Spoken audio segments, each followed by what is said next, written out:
তাদের টাকা অবশ্যই পাবেন। আপনারা আস্থা রাখুন যে আমরা অতীত নিয়ে দুঃখিত, কিন্তু অতীতটাকে আমরা উঠে নতুন করে সমাধান করতে চাচ্ছি। যেটা ঘটেছে দুইটা আসলে ম্যাচ করেনি এবং সেজন্য সবসময় আমি দুঃখ প্রকাশ করি।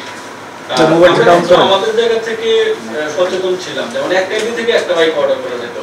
এখন সে 100টা আইডি ক্রিয়েট করে 100টা অর্ডার করেছে, সেটা আসলে তখন আমরা মনে করতে পারিনি। বলবো যে আমাদের যে ভুলটা হয়েছে, আমরা ই কমার্সের প্রসারের জন্য যেই এই ছাড় দিয়ে বিজনেস প্রসার করা এবং বিনিয়োগ আনতে ব্যর্থ হওয়া, এই জায়গার জন্য যেই টার্মোইলটা হয়েছে সেজন্য অবশ্যই আমরা দুঃখিত। কিন্তু একটা জিনিস কিন্তু জানেন যে এই একজন হয়তো পেয়ে গেছেন, আরেকজন হয়তো পাননি।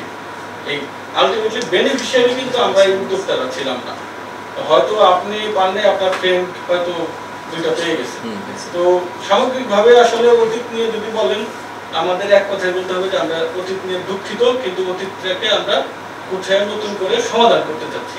এখনই জি গ্রাহকদের উদ্দেশ্যে কিছু বলবেন? জি জি গ্রাহকদের উদ্দেশ্যে এটা বলবো যে গ্রাহকরা কিন্তু এখন কেনাকাটা শুরু করেছে। আপনারা জানেন ইভেলিতে আমরা সরাসরি ভোক্তা অধিকারের মাধ্যমে প্রায় 50 লাখ টাকা দিচ্ছি, কারণ এই গ্রাহকরা কেনাকাটা করতেছেন দেখে।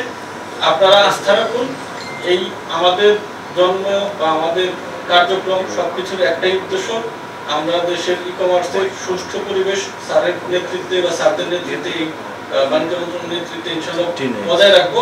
ঢালাইয়ে দৃঢ়তা, নির্মাণে নিশ্চয়তা, প্রিমিয়ার সিমেন্ট, ঢালাইয়ের রাজা। ভবিষ্যতে কোনো ধরনের কারো কোনো ক্ষতি হওয়ার কোনো সম্ভাবনা নেই। যারা টাকা পায় তারা ফেরত পাবে কি? জি, তারা ফেরত পাবে, কারণ যদিও এখন 50 লাখ টাকা অলরেডি আমরা দিয়ে দিয়েছি মুনাফা থেকে।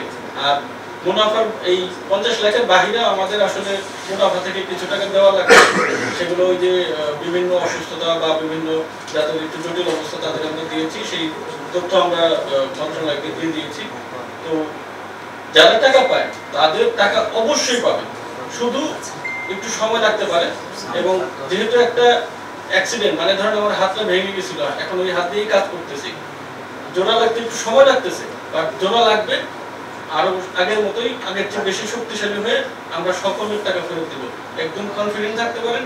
এবং আমরা এই ক্ষেত্রে বাণিজ্য মন্ত্রণালয়ের পূর্ণ সহযোগিতা পাচ্ছি এবং মাননীয় প্রধানমন্ত্রী সহ এই আমাদের গভর্নমেন্টের সকল স্তর থেকে ই কমার্স যেন একটা সুষ্ঠু পরিবেশ বজায় রেখে চলমান থাকে সেই ধরনের আশ্বাস আমরা পাচ্ছি এবং সহযোগিতা পাচ্ছি।